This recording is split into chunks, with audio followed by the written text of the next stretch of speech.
নমস্কার সবাইকে। আমি Wasim Karmakar, chief executive officer career guideline. আজকে আমি আপনাদের সামনে উপস্থিত হয়েছি এই কারণে, আমি একটা শিক্ষার্থীর বাবার কাছ থেকে সাক্ষাৎকার নিব যে তার ছেলে এবং মেয়ে দুজনই ইন্ডিয়ার একটা ইউনিভার্সিটিতে পড়াশোনা করছে। অলরেডি পারুল ইউনিভার্সিটিতে গিয়েছে, সে নিজেও গিয়েছিল ইউনিভার্সিটিতে বাবা ছেলেদের এবং মেয়েকে পৌঁছে দেওয়ার জন্য। তো আজকে আমরা তার কাছ থেকে কিছু কথোপকথন শুনবো যে ওইখানে যাওয়ার পরে তার কেমন লাগছে এবং অন্যান্য বিষয়গুলো নিয়ে তার সাথে আমি আলোচনা করবো। ভালো আছেন? আচ্ছা, আপনি তো আপনার ছেলে এবং মেয়ে দুজনকেই ভর্তি করাইয়েছেন ইন্ডিয়ান একটা ইউনিভার্সিটি, পারুল ইউনিভার্সিটি। তো আপনি আমাদের সন্ধানটা আসলে কিভাবে পেলেন, যে ক্যারিয়ার গাইডলাইনের মাধ্যমে যে এডমিশন করাইলেন, আপনি আমাদেরকে কিভাবে পেলেন যদি একটু বলতেন। আসলে আমি প্রথম ফেসবুক থেকে আপনাদের পাওয়া, তো পরে ফেসবুক থেকে নাম্বার নিয়ে আপনার সাথে কমিউনিকেট করলাম। আচ্ছা, এবং সেখান থেকে ফোনে সর্বপ্রথম আপনার সাথে যোগাযোগ। আচ্ছা, তো ওই কথা থেকে পরে আবার আপনি আমাদের কাছে চাইছিলেন যে আমাদের ছেলে মেয়ের একাডেমিক যে সমস্ত সার্টিফিকেট আছে এগুলো ডকুমেন্ট দিলে হয়তো আপনাদের ছেলে মেয়ে ওখানে পড়ার জন্য কী ধরনের ফেসিলিটিস পেতে পারে সেগুলো আপনি জানাবেন। তারপর আমি সেই কাগজপত্র আপনাকে প্রেরণ করি এবং তখন আমি ভাবছি হয়তো কতদিন পরে আসে, এগুলো রিপ্লে ঠিক নেই, কিন্তু আপনি খুব দ্রুত কিছু সময়ের মধ্যে আমাকে এটা আবার রিপ্লে করছিলেন আচ্ছা, যে আপনি এই ধরনের ফেসিলিটিস পেতে পারেন, এবং একদিনের মধ্যে আবার আপনি আমার অফার লেটারও প্রেরণ করেছিলেন। আচ্ছা, যেটা আসলে অন্যান্য ইয়েতে আমরা চিন্তাও করতে পারি না যত তাড়াতাড়ি এগুলো হয়। তারপরে যথারীতি অফার লেটার পাওয়ার পরে আমি একদিন অফিসে আসছিলাম, অফিসে এসে আপনাদের সাক্ষাৎ হওয়ার পরে তারপরে আবার আমি প্রগ্রেস হই এবং ওখান থেকে টাকা টোকা আপনার কাছে পাঠাই। বাকিটা তো অফিস আপনাদের যা আছে, যে আমি এখানে আর অফিসে আসিও নাই, এটা বিশ্বাসের উপরই সব কিছু করেছি। তো এবং যেরকমটা বিশ্বাস করেছিলাম এবং যথারীতি আমি আমার অ্যাডমিশনও নিয়ে ফেলছি। আমার বাচ্চাদের অ্যাডমিশন নেওয়ার পরে যাওয়াটাও খুব স্মুথলি ছিল, অনেকের জন্যই খুব আসলে অপ্রত্যাশিত ছিল, কিন্তু আমারটা যেন অনেকটা হয়েছিল। সেটা আপনাদের আন্তরিকতার কারণেই আমি মনে করি হয়েছে। এবং ভার্সিটি থেকে যারা এখানে রিপ্রেজেন্ট করতে আসছো তাদের সাথেও আমার একবার দেখা হয়েছিল, ওনারাও যথেষ্ট আন্তরিক। তো তখন থেকে আমার একটা কিউরিয়াসি ছিল যে যদি হয়ে যায় অ্যাডমিশন তাহলে আমি নিজে আমার ছেলে মেয়েদেরকে নিয়ে সেখানে যাব, এবং ওখানকার টোটাল সিচুয়েশনটা দেখে আসবো। তো পরে ওখানে আমি গত 10-15 দিন আগে আমি গিয়েছিলাম এবং সেখানে ভার্সিটি টোটাল কোলাবোরেশন দেখে আমার মনে হচ্ছিল যে আসলে বোধহয় একটা ইউরোপিয়ান কান্ট্রি হয়তো দেখি না, হয়তো বিভিন্ন ভিডিওতে ইয়েতে দেখি, তো মনে হচ্ছিল যে অনেকটা ওরকম ধাঁচের। এবং এটার ভিতরের যে সমস্ত স্টাফ এবং যাদের পড়াশোনার যে স্টাইল বা অন্যান্য প্রায় 80টার উপরে যেটা আপনি বলছিলেন, তো সেরকমটাই দেখেছি। আফ্রিকান মহাদেশে তো মনে হয় এরকম কোনো দেশ নাই যে ওদের কান্ট্রির লোক নাই, আর সবগুলা ইয়ে থেকে প্রভিন্সের থেকে সবগুলো আফ্রিকার কান্ট্রি, বিশেষ করে নেপাল। তো এখন আপনি সার্বিকভাবে ইউনিভার্সিটিতেও গিয়ে আপনি বেশ কয়েকদিন ছিলেন এবং ওখানে আপনারা 7 দিন ছিলাম। এখন সার্বিকভাবে ওখানে ইউনিভার্সিটিটা দেখে আপনার কি মনে হয়েছে যে ইউনিভার্সিটির আফটার অল ইউনিভার্সিটিটা কেমন? এটা পড়ার মতো জায়গা। ইউনিভার্সিটি দেখলেই তো বোঝা যায় যে এটা আসলে পড়াশোনা কিরকম হতে পারে কিংবা এটা পরিবেশটা কিরকম, এবং মেয়ে যেহেতু নিয়ে গেছেন আপনার ওই এরিয়ার সিকিউরিটি ব্যবস্থাটা কিরকম, যে কারণে একটা মেয়ে বাবা মাকে ভর্তি করাতে হলে প্রথম অবস্থায় চিন্তা করে আমার মেয়েটা কতটুকু নিরাপদ থাকবে। ওটাই, সেই ক্ষেত্রে আপনার কি মনে হয়েছে যে জায়গাটা কতটুকু নিরাপদ?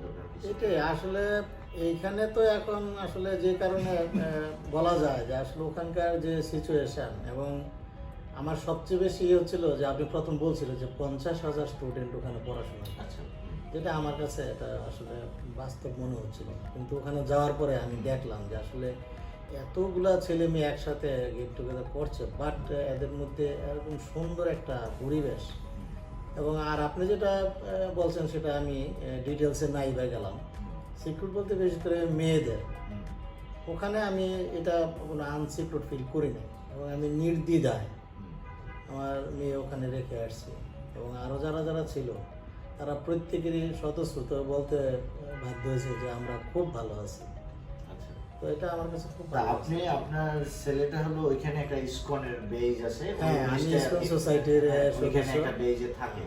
তো সেই ক্ষেত্রে যারা ধরেন এরকম ভাবে আবেদন করতে চায়, যারা ধরেন মনে করেন ইসকন সোসাইটি আছে তারা আবেদন, তো সেক্ষেত্রে তাদের উদ্দেশ্যে আপনি কি বলবেন? তাদের উদ্দেশ্যে আমি বলবো ইসকন সোসাইটির যদি কেউ আসতে চায় তাহলে তাদের জন্য আমি নিজে ব্যবস্থা করে দেবো। আচ্ছা আচ্ছা ইসকন সোসাইটির হলে তাদের নিজে ব্যবস্থা করে দেবো এবং সেখানে বিশাল বড় মন্দির, যার ওনার নাম হলো ধাবাল, হুম, পরে ওটা উপাধি আছে। উনি ওইখানে প্রায় অর্ধেক সম্পত্তি, যে সম্পত্তিটা ইসকন মানে ক্রয় করে নিয়েছে তার অর্ধেকটা দান করছে। আচ্ছা সেটা হয়তো বা 20% হইতে পারে, 10% হইতে পারে। হুম, এবং ওখানে আরও এরকম গুজরাটের যে গুত্রি এলাকায় যে মন্দির আছে ইসকন টেম্পল, ওই টেম্পলের প্রেসিডেন্টের সাথেও আমার সাক্ষাৎ হয়েছে। কারণ আমার ছেলেকে দিতে গিয়ে ওখানে ওনার পারমিশন লাগছিল ওখানে, তো ওনার সাথে পরে আমার কথা হয়েছে। পরে উনি আমার লাইফ মেম্বারশিপের কার্ড দেখছে, দেখে উনি খুব ভূয়সী প্রশংসা করছে যে আসলে আপনাকে আমরা ভুল বুঝছিলাম। আচ্ছা তো এখন উনি বলছে যে ওখানে মন্দির হবে। আমি বলছি যে হ্যাঁ ঠিক আছে, যদি আপনার একটা মন্দির হয়, আমি বাংলাদেশ থেকে আপনি মন্দিরের এই সমস্ত ইয়ের জন্য মানে এখানে বেস চালানোর জন্য ছাত্র বাংলাদেশ থেকে কালেক্ট করে আমি দেবো। আচ্ছা আচ্ছা হ্যাঁ এটা আমি ওখানে জোর গলায় বলে আসছি। আচ্ছা তো সেই জন্য আমি বলবো আমাদের হিন্দু কমিউনিটির যদি কেউ ওখানে ইসকনের হন এবং যদি ইসকন কমিউনিটিতে থাকেন তাহলে ওখানে থাকার জন্য আমি সেটা গ্যারান্টেড হবো বাংলাদেশ থেকে। আচ্ছা আচ্ছা চারজনকে ভালো বলবো লাগলো। রিকোয়েস্ট করে। এখন আপনার আফটার অল টোটাল যে জার্নিটা ধরেন একদম অ্যাপ্লিকেশন থেকে শুরু করে আপনি আমাদের সাথে কমিউনিকেট করা থেকে শুরু করে গিয়ে পৌঁছানো পর্যন্ত, যদি আমি বলি যে ক্যারিয়ার গাইডলাইন যে একটা প্রতিষ্ঠান, যে প্রতিষ্ঠানটা স্টুডেন্টদেরকে ইন্ডিয়ান ইউনিভার্সিটিতে অ্যাডমিশনের বিষয়ে সহযোগিতা করে থাকে, এই প্রতিষ্ঠান সম্বন্ধে আপনি কি বলবেন, মানে টোটাল আপনার অভিজ্ঞতা থেকে? এটা আসলে যেমন বলা যায় যে আসলে উৎসই যদি না থাকে তাহলে তো বা বীজ যদি না থাকে তাহলে তো গাছের কথা চিন্তাই করা যায় না। আচ্ছা তো আপনারা সেই বীজটা এখানে বপন করছেন পারুল ইউনিভার্সিটি, আমি মনে করি। আচ্ছা আমি আমার ব্যক্তিগত অভিজ্ঞতা থেকে বুঝলাম।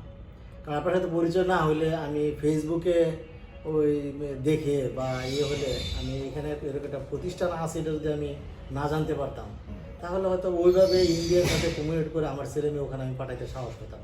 আচ্ছা এবং আপনাদের যে একটা কমিউনিকেশন ছিল, আমাকে বিভিন্ন সময় ফোন করে জানা বা আসলে সাথে সাথে এগুলো সলভ করে দেওয়া, তারপরে যেমন আমার টাকা পয়সা দেওয়ার জমা দেওয়ার ব্যাপারে অনেক সময় অনেক রকমের আনস্যাটিসফ্যাকশন থাকে। যেমন আমি আপনাকে টাকা পাঠাইছি আপনার অ্যাকাউন্টে, হুম, হুম। আপনার ব্যক্তিগত হ্যাঁ, আমার অ্যাকাউন্টে, ব্যক্তিগত account। কিন্তু আপনি ব্যক্তিগত অ্যাকাউন্টে টাকা পাঠাইছি, আমাকে ফ্যামিলি থেকে বলছে তুমি টাকা পাঠাচ্ছ এরকম, অনেক তো টাকা এরকম হয়। আমি শুনো ওনাকে দেখে আসছি, এখন হচ্ছে সেটা সাফিসিয়েন্ট, ওনার একটা প্রতিষ্ঠান আছে এখানে। হুম, এবং আধা ঘন্টার মধ্যে আপনি আবার ওই রিসিভ কপিটা আমার পাঠাইছিলেন পারুল ইউনিভার্সিটির ইনিশিয়াল ইয়ে দিয়েছে।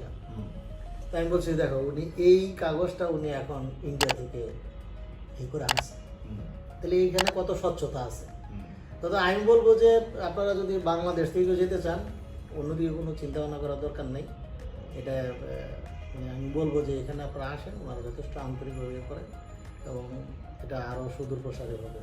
এবং একসময় দেখা যাবে পারুল ইউনিভার্সিটির অন্য কোনো যদি মানে ইয়ে থেকেও থাকে, ব্রাঞ্চ থাকেও, সবাই এখান থেকে যাওয়ার মানে চেষ্টা করবে, এটা আমি বিশ্বাস করি। ধন্যবাদ আপনাকে আপনার গুরুত্বপূর্ণ মতামত প্রকাশ করার জন্য। হরে কৃষ্ণ। আমি আশীর্বাদ করি যে আপনার যে ছেলে এবং মেয়ে ইন্ডিয়াতে পড়াশোনা করছে তারা যেন খুব ভালোভাবে পড়াশোনা করতে পারে।